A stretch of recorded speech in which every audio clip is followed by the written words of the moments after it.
सह्याद्रीच्या घाटमाता आणि कोकणच्या वेशीवर कोल्हापूरच्या पश्चिमेला बसलेलं छोटंसं गाव म्हणजे पाटगाव।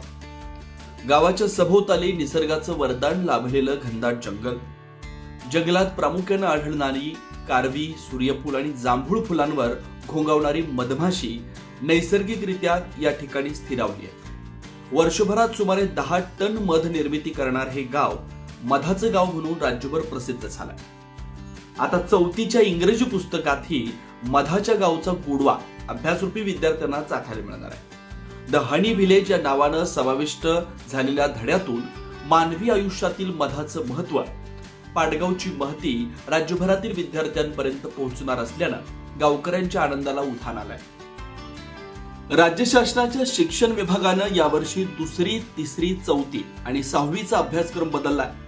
या बदललेल्या अभ्यासक्रमात कोल्हापूर जिल्ह्यातील मधाचं गाव म्हणून प्रसिद्ध झालेल्या पाटगावचा समावेश करण्यात आला। यामुळे आता पाटगावची माहिती राज्यभर पोहोचणार आहे। पाटगावातील गावकरी मधमाशा पालन करतात। गावाच्या शेजारचा परिसर डोंगर, दऱ्या आणि जंगलांनी वेढलेला असल्यानं जंगलातून मधमाशा मकरंद गोळा करतात आणि यातून मध निर्मिती केली जाते।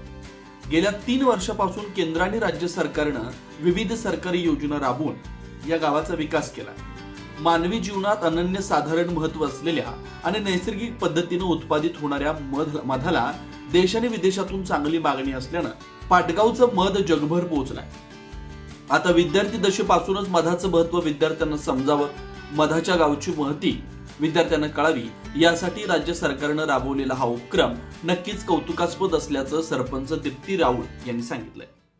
नमस्कार। कृतज्ञता। पाटगावच्या वैभवाला बालभारतीची मनाची पालखी। शासनाचे जाहीर आभार। मी सौ दीप्ती दत्तात्रय राऊळ, सरपंच पाटगाव।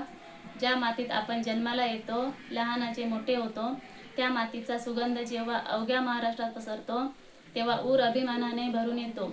आज पाटगावच्या प्रत्येक नागरिकाच्या बाबतीत नेमकी हीच भावना आहे। महाराष्ट्र शासनाने इयत्ता 4थीच्या इंग्रजीच्या नवीन अभ्यासक्रमात आपल्या द हनी व्हिलेज मधाचे गाव पाटगाव या यशोगाथाचे समावेश केला आहे। बालभारतीने घेतलेला हा निर्णय एका पाठापुरता मर्यादित नसून तो आमच्या संपूर्ण परिसराच्या कष्टाचा, निसर्गाचा आणि ऐतिहासिक वारसाचा बहुमान आहे। याबद्दल राज्य शासन आणि शिक्षण मंडळाचे मनापासून आभार। लोकप्रतिनिधी आणि प्रशासनाच्या दूरदृष्टीमुळे हे स्वप्न सत्यात उतरले। नामदार प्रकाश आंबेडकर साहेब यांच्या विशेष प्रयत्नातून आणि जिल्हा नियोजन समिती सदस्य बाबा नांदेकर साहेब यांचे लाभलेले योगदान आमच्यासाठी मोलाचे ठरले। बालभारतीच्या पुस्तकातील हा धडा म्हणजे केवळ अक्षरे नाहीत, तर आमच्या पाटगावच्या कष्टकऱ्यांच्या घामाची आणि निसर्गाच्या अमूल्य देणगीची ती एक गाथा आहे। शासनाचे शतता ऋणी या ऐतिहासिक आणि महत्त्वपूर्ण निर्णयामुळे पाटगावची आणि परिसराची ख्याती आता संपूर्ण महाराष्ट्रात घराघरात पोहोचणार आहे। आमच्या गावाचा, आमच्या मातीचा आणि तरुणाच्या कष्टाचा गौरव करून आम्हाला जी ऊर्जा दिली आहे त्याबद्दल सौ दीप्ती दत्तात्रय राऊळ, सरपंच पाटगाव व समस्त पाटगाव ग्रामस्थांच्या वतीने मी महाराष्ट्र शासन, शिक्षण विभाग आणि बाल भारतीचे मी मनापासून कोटी कोटी ऋण व्यक्त करते। धन्यवाद। अशाच ताज्या अपडेटसाठी महासत्ता न्यूजला सबस्क्राईब करा।